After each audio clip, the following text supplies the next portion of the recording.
Building లో fire safety equipment ని install చేశారు. మన గురించి, మన సేఫ్టీ గురించి, మన పేషెంట్ సేఫ్టీ గురించి. అంత ఇన్స్టాల్ చేసినా కానీ మన దగ్గర సబ్జెక్ట్ లేకపోతే ఇది జీరో. ఇంత ఎక్విప్మెంట్ పెట్టి, ఇన్ని కోట్లు పెట్టి పెట్టినా కానీ ఆ టయానికి ఆపరేట్ చేయకపోతే మనం పెట్టింది వేస్టేను, చాలా ఇదన్నమాట. అందువల్ల ఈ సబ్జెక్ట్ ప్రతి ఒక్కరు నేర్చుకోవాలి కాబట్టి చెప్తున్నాను. రెండోది, ఫస్ట్ మనం ఎప్పుడైనా ఫైర్ ఫస్ట్ స్టార్టింగ్ స్మోక్తోనే మొదలైంది. స్మోక్తోనే ఫైర్ అనేది మొదలైంది. ఆ స్మోక్ మనం కంటిన్యూగా చూస్తూ ఉంటాం. దాన్ని అలర్ట్ చేయడం కోసమే మన ఎన్ఆర్ఐ హాస్పిటల్లో ఇటువంటి స్మోక్ డిటెక్టర్స్ 556 స్మోక్ డిటెక్టర్స్ పెట్టారు. దాదాపు ఈ ఎక్విప్మెంట్ కాస్ట్ వచ్చేటంటే నియర్ బై 35 to 38 lakhs వరకు పెట్టారు. ఈ స్మోక్ డిటెక్షన్ అలారం సిస్టమ్ అనేది automatic detection and alarm system. మనం చిన్న సిగరెట్ తాగినా, ఫర్ ఎగ్జాంపుల్ చిన్న సిగరెట్ తాగినా ఎటువంటి స్మోక్ వచ్చినా కానీ వాటిని కంట్రోల్ చేసి ఈ ఎక్విప్మెంట్ ద్వారా మనం ఆ ఫైర్ ఆ ప్లేస్లో జరుగుతుంది అని చెప్పి అలర్ట్నెస్ కోసం స్మోక్ డిటెక్షన్ అలారం సిస్టమ్ పెట్టారు. నెక్స్ట్, అసలు ఏదో జరిగిపోయింది, మన స్మోక్ ఇంకోలో పనిచేయలేదు, ఫైర్ అయింది. మన ఫైర్ అయినప్పుడు మనం ఎట్లా ఎస్కేప్ అవ్వాలి? మనతో పాటు ఉన్నటువంటి ఆ యొక్క పేషెంట్స్ అంటే వార్డ్స్ వైజ్గా నర్సింగ్ ఉంటారు కంపల్సరీ. ఏ వార్డు నర్స్ స్టేషన్లో 1 members ఉంటారు. ఆ యొక్క పేషెంట్స్ లిస్ట్ అంతా మీకు అడిగింది. అందరినీ ఎస్కేప్ చేయాలి, ఒక అసెంబ్లీ పాయింట్లోకి తీసుకెళ్ళి ఎట్లా చేయాలని మనం చూడాలి.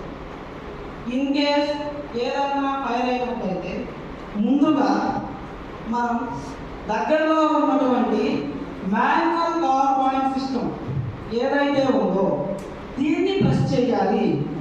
ఎందుకు ప్రెస్ చేయాలంటే ప్రతి పేషెంట్ కూడా ఇన్ కేస్ నిద్రలో ఉండొచ్చు, మొత్తులో ఉండొచ్చు, అటెండర్స్ వాళ్ళ పనులో ఉండొచ్చు.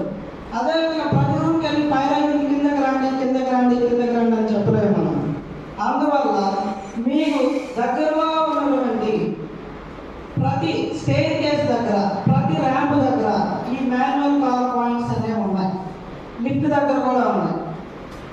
ఈ మాన్యువల్ పవర్ పాయింట్ని ఈ బటన్ ఏదైతే ఉంటే దాన్ని ప్రెస్ చేశారో అప్పుడు ఈ సైరన్ సౌండ్ ద్వారా ఈ బిల్డింగ్లో ఫైర్ ఎక్కడో అయ్యిందని చెప్పి అలర్ట్ అయ్యి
ఎక్కడ డిరెక్ట్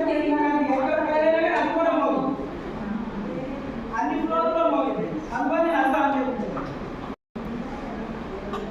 అంటే ఎక్కడ ఫైర్ అయినా కానీ ఆటోమేటిక్ డిటెక్షన్ సిస్టమ్ ద్వారా కూడా ఎక్కడ ఫైర్ అయినా కానీ అన్ని ఫ్లోర్లో